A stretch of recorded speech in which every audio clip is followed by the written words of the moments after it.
Ini pandangan kita sebagai umat Katolik, bahwa saudara-saudara lain memiliki tafsiran lain, silahkan. Itu tidak membatasi mereka. Bahwa mereka yang tidak pernah mengenal Yesus Kristus karena bukan kesalahan sendiri, tetapi dalam hidupnya tulus mencari Allah, mereka pun dapat diselamatkan. Tetap dengan cara mereka menjadi anggota gereja. Nah, bagaimana cara mereka menjadi anggota gereja? Itu misteri. Bagi kita, untuk menjadi anggota gereja jelas, yakni dibaptis. Tidak ada cara lain. Sehingga apabila ada yang mengajarkan bahwa baptisan tidak perlu, saya kira itu pengajaran yang tidak sesuai. Karena apa? Tidak ada cara lain untuk menjadi anggota gereja yang adalah tubuh Kristus, misteri Kristus, selain daripada baptisan. Nah, bagaimana dengan mereka yang sudah meninggal sebelum Yesus datang? Bagaimana dengan mereka yang hidup jauh dari pemberitaan Injil? Misalnya kita di Indonesia, yang Injil baru masuk pada uh, pertengahan, ataupun bagaimana dengan mereka? Nah, keadilan dan kerahiman Allah itu ditunjukkan di situ. Mereka yang tidak mengenal Kristus, tetapi tulus mencari Allah, mereka pun dapat diselamatkan. Dengan apa? Jadi anggota gereja secara misteri oleh kurban Kristus di kayu salib.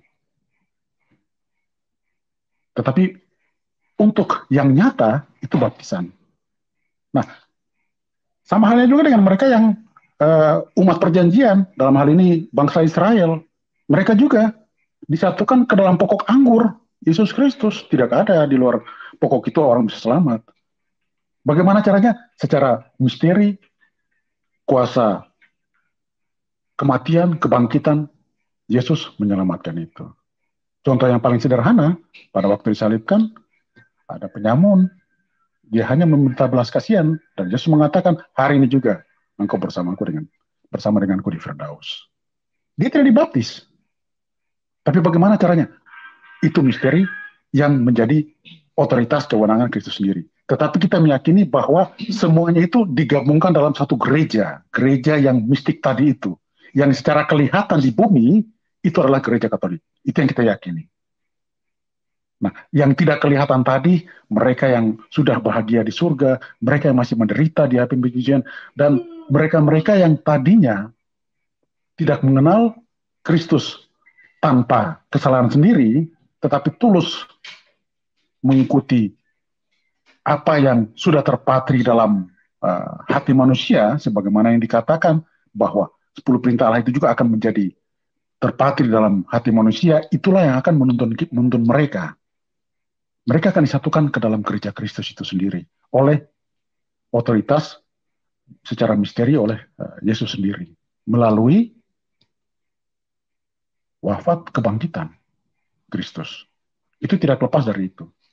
Bagaimana cara mereka disatukan? Itu otoritas daripada Tuhan Yesus sendiri. Apa yang kita yakini tidak untuk menjadi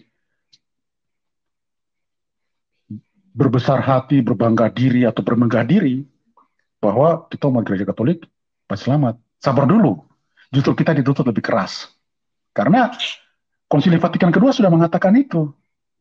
Kamu tahu, tetapi kamu tidak benar-benar ingin tinggal atau malah mau keluar, maka kamu akan mendapat lebih dituntut lebih besar lagi. Atau bahkan kamu tidak berbuah, ya kamu akan dituntut. Ibarat seperti perumpamaan yang Yesus kisahkan. Ada yang diberikan 1 talenta, 2 talenta, ada yang 5 talenta. Yang lain, talenta yang diberikan dia kembangkan. Tapi yang 1 talenta tidak, dia justru malah simpan. Justru dia akan diadili sesuai dengan apa yang dia lakukan. Mungkin sementara Bro Gia.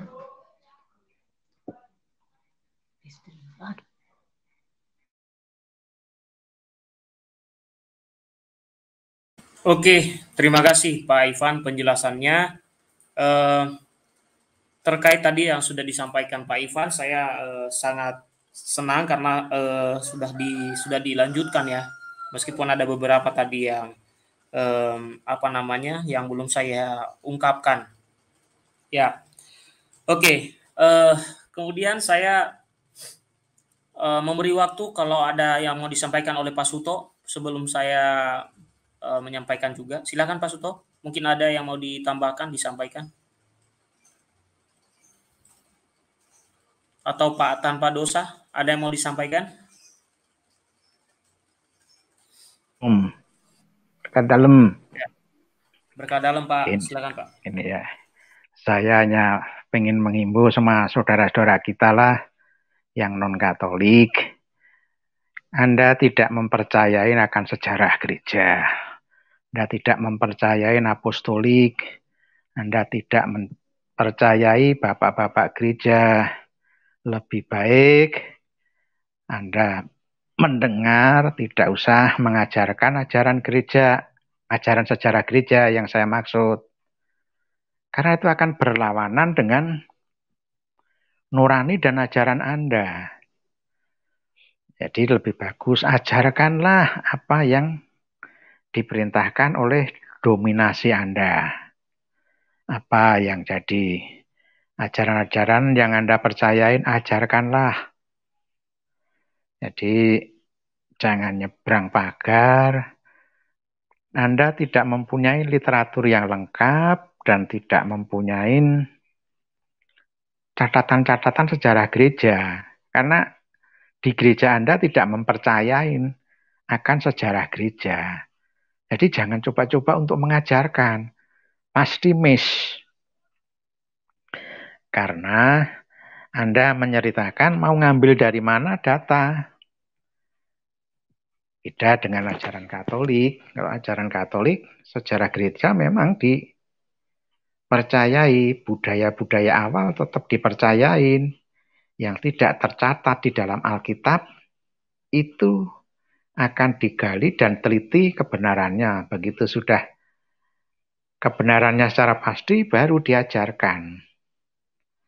Jadi tolonglah para gembala, para apologet yang non-Katolik, janganlah mengajarin anak bebek berenang.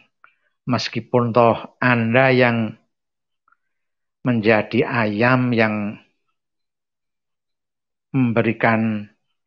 mencarikan jalan untuk ke kolam, janganlah ajarin anak bebek untuk berenang. Lebih baik ajarkanlah ajaran kalian kepada umat kalian dan jangan hanya bermodal pancing, tapi belajarlah berbuat kolam, karena kalau kolam itu adalah lapangan untuk menggembala.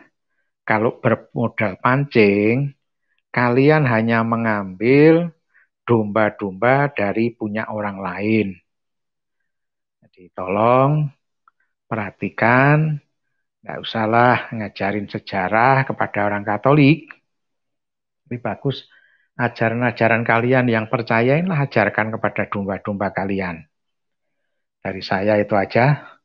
Terima kasih. Berkat dalam.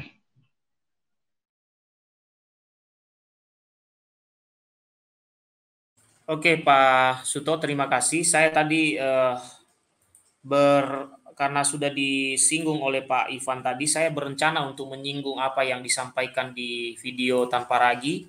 Di sini ada mungkin nanti juga ada tanggapan dari teman-teman. Di sini ada suatu ucapan di mana tanpa ragi mengatakan, jadi sebelum tahun 325 pusat Kristen bukan di Roma dan pemimpinnya bukan paus dari gereja Katolik. Itu yang ada di salah satu video eh, yang berjudul Perpecahan Gereja Katolik. Dia memuat kata-kata semacam itu. Saya ingin menanggapi saja yang bagian ini, tetapi sebentar mungkin saya akan tampilkan dulu apa ucapan-ucapan yang disampaikan di sini. Oke, saya hanya khususkan bagian yang ada tulisan mengatakan bahwa sebelum oke. Meskipun dia di sini menyampaikan sejarah yang menurut saya ini sangat tidak benar ya. Kok dia menyamakan seolah-olah ajaran-ajaran yang sesat itu berasal dari zaman dahulu dan ada terusannya sampai saat ini. Saya putar pada bagian ini ya, saya putar sebentar. 325 terbentuk Persekutuan Gereja Ekumenis yang disebut Gereja Katolik Ortodoks. Secara makna, ekumenis artinya persatuan atau persekutuan berbagai gereja atau aliran atau denominasi Kristen yang mempunyai kesamaan pandangan. Jadi, sebelum tahun 325, pusat Kristen bukan di Roma. Oke, ya. Saya mau menanggapi ini saja ya, bagian ini ya. Saudaraku tanpa ragi, Anda belajar di mana ya? Kok bisa ya? Jadi sebelum 325 itu tidak ada pusat kekristenan di Roma dan Paus bukan pemimpin ya. Ini saya kurang tahu apakah Romo Daniel Bambang Biantoro yang mengajarkan kepadamu atau bukan, tapi kalau beliau yang mengajarkan ini kacau balau ini sejarahnya ini. Kok ada Katolik Ortodoks begitu loh? Itu dari mana sih? Katolik Ortodoks. Setahu saya Ortodoks itu tidak pernah menyebut dirinya Katolik Ortodoks, tapi Ortodoks Timur. Ya. Hanya yang ada di Indonesia itu yang menambah-nambah belakang Katolik Ortodoks. Lebih tepatnya mereka itu Ortodoks Timur. Tapi akan aneh di sini saudaraku, karena saudaraku tanpa ragi mengatakan sebelum tahun 325 pusat Kristen itu tidak ada di Roma dan pemimpinnya bukan Paus di Roma. Ya. Ini apa namanya? Saya kurang tahu diilhami oleh siapa Anda menyampaikan sejarah yang keliru ini, ya. Dan juga tadi dikatakan bahwa ada oikumene, ya, oikumene dari yang sama-sama ada pandangan yang sama, lalu mendirikan yang namanya Katolik Ortodoks. Ini sejarah dari mana? Lalu Anda sejajarkan Nasrani sebagai mesianik, Montanisme Anda sejajarkan dengan karismatik. Kemudian apalagi di sini Arianisme Anda sejajarkan dengan saksi Yehuwa, Montanisme dengan karismatik, Pentakosta. Ini kok saya membingungkan ya, seolah-olah mereka itu meneruskan ya yang ada di abad pertama, padahal Pentakosta atau karismatik itu munculnya baru abad-abad ke 19-20. Bukan meneruskan yang dari lama ini. Kalau spiritnya mungkin mirip-mirip, tapi tidak sama, ya, tidak sama dengan Montanisme atau Sabellianisme Anda samakan dengan Oneness. Itu tidak nyambung, saudaraku. Itu Sabellianisme itu sudah hancur sebelum abad munculnya Oneness abad ke-21 ini. Lalu Anda mengatakan ada Katolik Ortodoks. Dari dulu gereja itu namanya Katolik.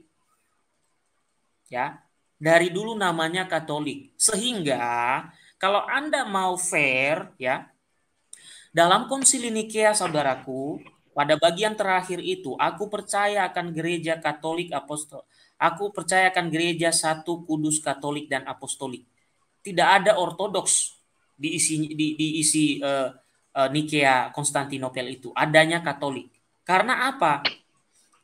Pemakaian term Ortodoks itu bukan dimaksudkan sebagai gereja yang ada dari dulu, dari abad pertama.